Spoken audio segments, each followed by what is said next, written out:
السلام علیکم ورحمۃ اللہ وبرکاتہ۔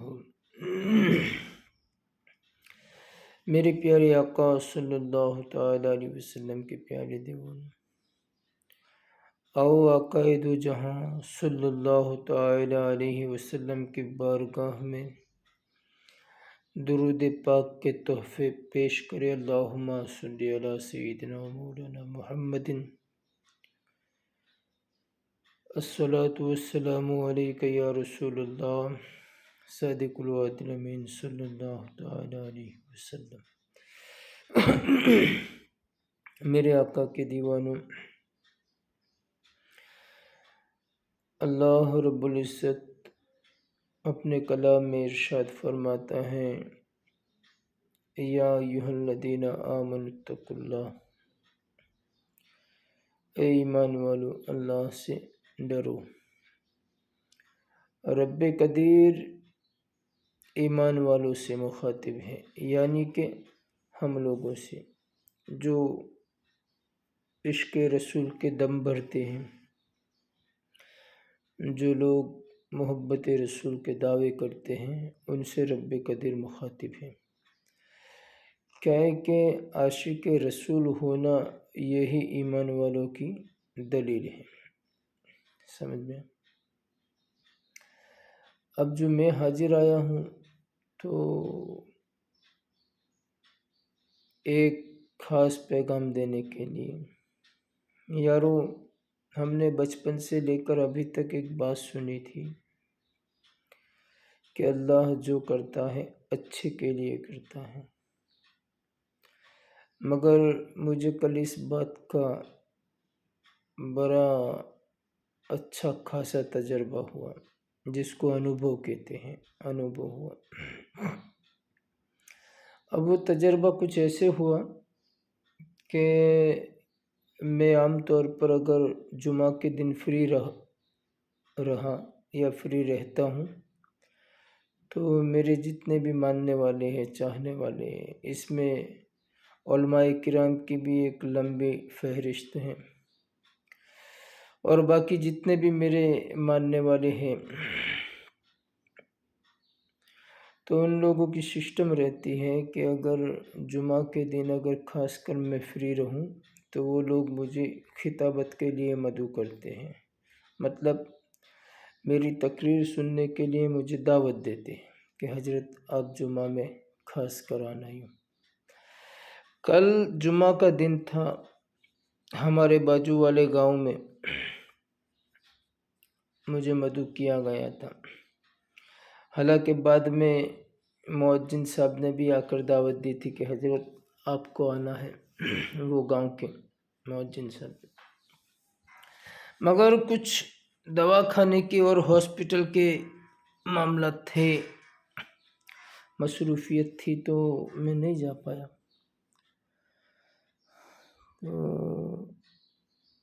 جا پایا۔ اور اتفاقاً بھی ایسا ہوا کہ اگر میں کہیں وعدہ کر لوں تو جانا میرے لیے میں فرض سے کم نہیں سمجھتا ہوں۔ کیا ہے کہ یہ مومنوں کی صفت ہے، ایک بار ہاں کہو تو پھر وہ نبھاؤ۔ مگر کل معلوم نہیں رب قدیر مجھے اس بات سے آگاہ کرانا چاہتا تھا کہ ابھی امت محمدیہ کی کیا حالت ہے، تو کل میں نے بھی اپنی طرف سے منع کیا کہ چلو آج چھوڑو، انشاءاللہ پھر دوسرا جمعہ کبھی وہاں جائیں گے۔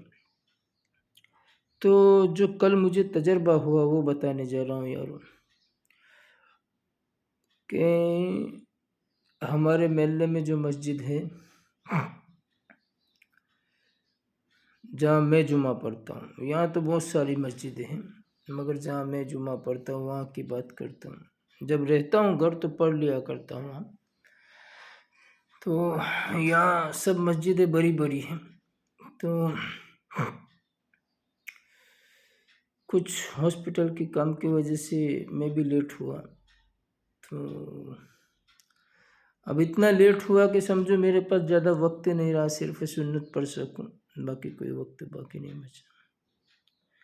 تو اب جو مجھے